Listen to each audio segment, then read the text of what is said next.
Alors, quelques chiffres vraiment parmi les plus marquants. D'une part, une très forte progression de la mécanique de prise à bail par les grands acteurs du coworking en Ile-de-France et notamment sur Paris Intramuros. Près de 50% de ces prises à bail sur des actifs de plus de 5000 m² le sont par des grands acteurs du coworking. Donc un marché qui est en très forte croissance en prise à bail. Le deuxième point, c'est qu'au contraire, en seconde couronne, on a près de 40% des actifs qui sont vacants, qui le sont depuis plus de 3 ans. Ça veut dire qu'il y a vraiment une concentration qui est en train de se faire dans les prises à bail par des acteurs de coworking et plutôt dans Paris Intramuros.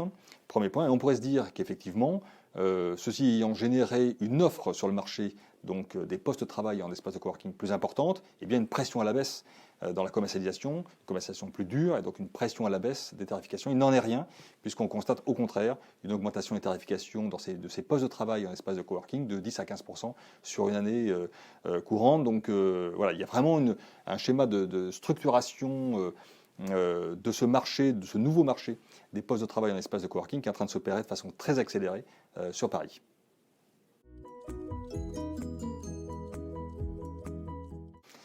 Alors d'ailleurs que ce soit sur l'Île-de-France, sur Paris ou en région, la mécanique est à peu près la même. On sent quand même que à côté d'une très forte croissance du mode de consommation nouveau de ces espaces de coworking, notamment par bien sûr des petites entreprises, mais également de plus en plus par des grands groupes, eh bien on assiste à une décroissance très très forte de ce qu'on appelle le taux d'occupation réel des grands sièges sociaux.